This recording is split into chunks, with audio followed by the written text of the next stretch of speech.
here at Bronte Athletic Field. Also home of the Oakville Longhorns senior team. A little bit of faking, razzling, and dazzling there. And taking a Loyola tackler with him, Trevor Reed. He literally had a Loyola player holding onto his ankles, and he kept motoring along, as I always like saying, pumping his legs like car pistons. we're gonna see Trevor Reed here take the handoff on the end around and just cut inside. And the initial contact, he is just dragging the Loyola defender. It's like, don't go. I'll tell you, that is tremendous lower body strength to be able to drag your defender an additional 3 yards. On a slick field, no doubt. 1st and 10 Aquinas. On Loyola's 43-yard line. There goes Gauntlet. He has a little bit of room. Avoids one tackler and goes down after probably getting close to a first down on that very close. Rush. Very strong run by Gauntlet. Hammer it outside to get to the edge, find some running room, and then he busts it up almost to pick up the first down. About 4 yards short, so the gain on our vantage point, wasn't as large as it seemed. I'll tell you, St. Thomas Aquinas, they are doing an excellent job building up this attack to the edge of the field. They are really, really establishing that corner and hit that edge and get upfield.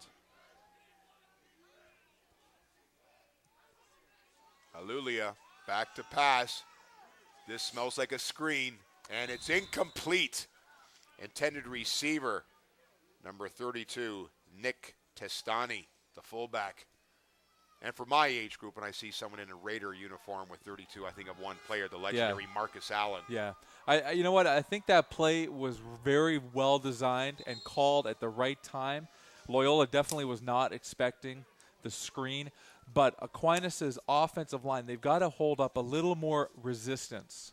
It's got to be a 1-2 count and then let your man go, because it was just a jailbreak. And Loyola was all over Aquinas right from the snap. Zach Alulia really had no place to go. He had three defenders right up in his grill. Big ones too. Yeah. There goes Zach Alulia receiving instruction from his bench. Hopefully our cameras get a decent view of the lights. You can see what kind of drizzle. It's not really a straight down rain, but there you see the Loyal fans. The fans are still out. Umbrellas, raincoats, toques, mitts. Yeah. Both schools have phenomenal tradition, great tradition, excellent communities, student communities at both schools. 3rd and 4 gamble. Aquinas, Alulia rolling out to his right.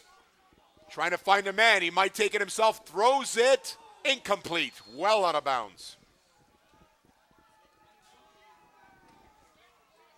Excellent pressure from Loyola.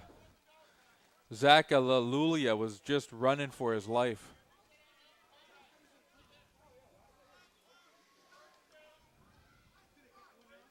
Smart play, though, throwing it away. I mean, if it's not there, you're outside of the box, so you're not going to get called. Any penalties, just throw the ball away. Daryl, I want you to play coach here. I mean, the ball was spotted on about the 36, 37-yard line in Loyola. Now, it was about 4 yards, but isn't it wiser to play the field position game, maybe getting a little punt just to keep Loyola hemmed in? Yeah, just kind of maybe pin them down there. And wait inside. For your chance? Yeah. Especially with these weather conditions, the field position game is so important. Whistled down. Looks like an offside call on Aquinas, but hey, just when we think it's an offside, it could be procedure, as we've seen that earlier today.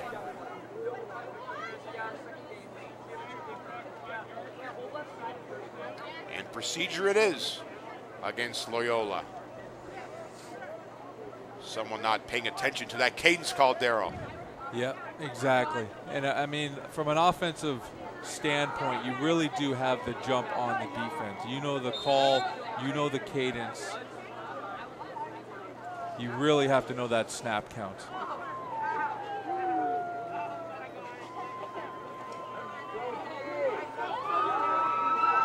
So 1st and 15 for Loyola, getting dinged for their second illegal procedure call. Andrews, quick little handout to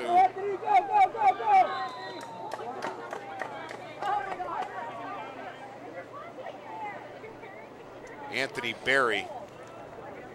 Nick Testani with the tackle for St. Thomas Aquinas. Right off the line, he just sheds his block and mans up and makes the tackle. But I'll tell you though, strong running from Loyola, making about 2 extra yards after contact.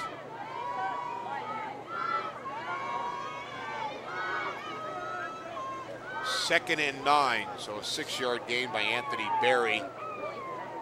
I'm saying Andrews airs this one out. Not to be. Andrews maybe a gain of 1 on the play. Enter the Loyola punting unit. Yep, I mean, absolutely nowhere to go. St. Thomas Aquinas is all over that. Led by Nick Testani again, back-to-back tackles, as well as Ryan McHugh, Bob Purnell, 2 big defensive tackles in there, stuff in the middle. Asim Sufi playing some tough defense. Joey Stamponi. 3rd and 7 punting situation for Loyola. The Hawks. Bad bounce on the snap and going nowhere, but making something of the punt.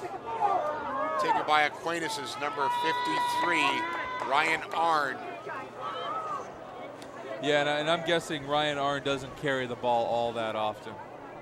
But he does a pretty good job protecting the ball and just trying to get some positive yardage out of it.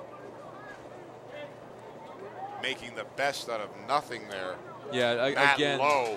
I mean, it almost seemed like the Aquinas guys were like, oh, he's going to punt it, let's let him. It almost seems like their aggressiveness never really, like they got there, but 3 of them, the guy should be down. Yeah, it should be down. I mean, that should definitely have been a huge play for Aquinas. But Loyola, you know, sometimes it's better to be lucky than good. And they were lucky on that play to be able to make something out of what could have been a disaster. Aquinas with the excellent field position, just on the Loyola side of midfield. And there you see how close the sidelines are. That's why I was concerned when Zakalulia took that ball and went out of bounds. He had a full head of steam. It's like, my God, please don't, crash into something or someone for that matter.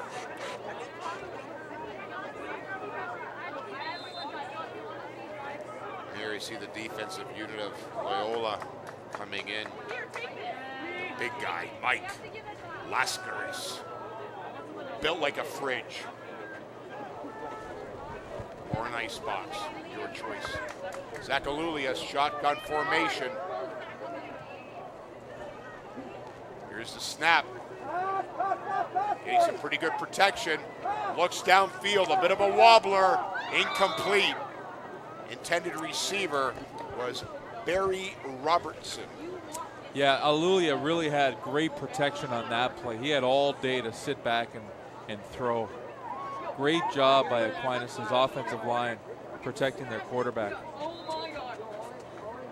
A semi-wobbler, it seemed. Yeah, a bit of a wobbler on that play. Again, I mean, this weather, it affects everything. It affects your grip on the ball. It affects your spiral.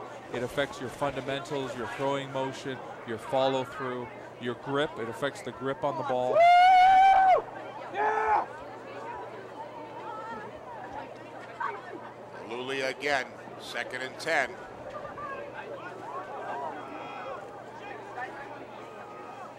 Behind the center. Tons of movement on that play. We have a loose ball. And down goes Alulia. And I don't know how on earth there wasn't a flag on that play, because it just seemed there was so much premature movement on that line. And that concludes the first half here.